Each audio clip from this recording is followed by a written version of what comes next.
अब घोटाले का जरा इतिहास बताते हैं आपको। 10 बड़े घोटाले हुए हैं।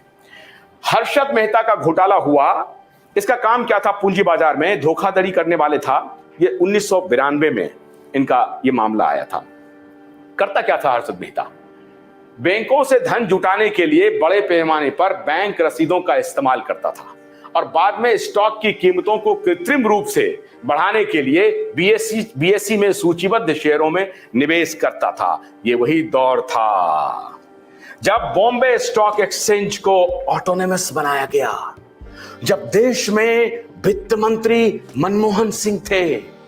ये वही काल था जब ग्लोबलाइजेशन लिबरलाइजेशन का ड्रामा रचा गया था कि we need to be more globalised. हमको अपने को ओपन करना पड़ेगा। We have to become open economy. जब तक हम ओपन नहीं होंगे हम गरीब बने रहेंगे। ओपन इकोनॉमी हुआ। ओपन इकोनॉमी का लालच दिया गया और हमारे और आपके जैसे बहुत सारे लोग इस भ्रांति में बने रहे कि ये ग्लोबलाइजेशन का असर है कि आज भारत चमक रहा है। ऐसा हुआ नहीं।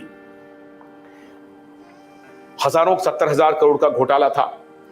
अब ये जो सीआरबी घोटाला है, ये सीआर भंसाली थे। ये 1996 में ये भी बहुत बड़ा घोटाला था। दूसरा घोटाला हम दिखाते हैं।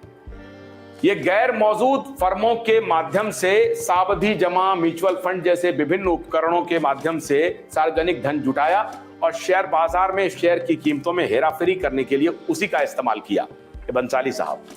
दूसरा दिखाते हैं आपको। केतन पारिक का घोटाला आपको बहुत मशहूर होगा, आपने देखा होगा, 2001 में आया था केतन पारिक का घोटाला। ये वित्तीय संस्थानों से धन लेता था, सर्कुलर ट्रेडिंग के माध्यम से कृत्रिम रूप से स्टॉक की कीमतों को बढ़ाने के लिए उन फंडों का इस्तेमाल करता था। आगे देखिए यूटीआई घोटाला। म्यूचुअल फंड घोटाले करने वाले के अध्यक्ष थे कार्यकारी निदेशक स्टॉक ब्रोकर। यह भी साल 2001 में आया था। आगे देखिए ये क्या करते थे। एक मिनट पीछे आइए। ये उच्च जोखिम वाले शेयरों और शेयरों में लगातार निवेश का कुप्रबंधन ये केतन पारिक के समय में हुआ और ये 10 शेयरों में भारी निवेश किया और उसके बाद उसको वो घोटाला था। आगे बढ़ाइए। सत्यम घोटाला। आईटी कंपनी का मामला होगा, आपने देखा होगा। अभी आजकल कहां है सत्यम के मालिक, अभी मुझे भी नहीं मालूम। ये 2009 का घोटाला था। आगे बढ़ाइए। सॉफ्टवेयर कंपनी के शीर्ष प्रबंधन 2003-2008 में बढ़ी हुई बिक्री लाभ और ये तो आपने बताया आपको केतन पारिक का घोटाला। ये फिर सहारा का घोटाला है।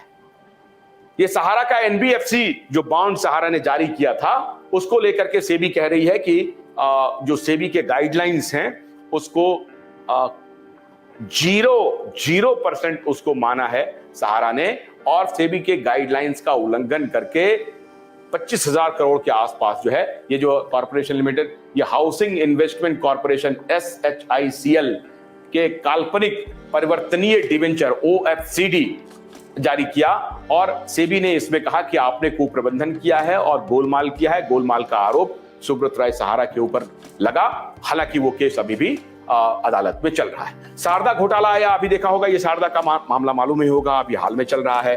पश्चिम बंगाल से था, शारदा चिट फंड घोटाला था ये।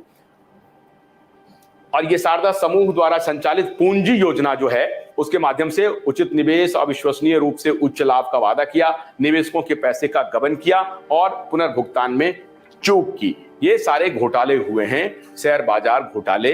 जो फिर NSEL घोटाला। NSEL एक ऐसी कंपनी जो किसानों और व्यापारियों को कृषि उत्पादों और सर्राफा सहित अन्य में स्पॉट ट्रेडिंग के लिए एक इलेक्ट्रॉनिक प्लेटफॉर्म प्रदान करती है। उद्योग की प्रकृति क्या थी? वस्तु बाजार था। घोटाला करने वाले CEO प्रमोटर साल 2013 का है। ये अपडेटेड आंकड़ा है, ये हमने आपको दिखाया। अब ये शेयर बाजार के घोटाले का इतिहास हमने दिखाया आपको।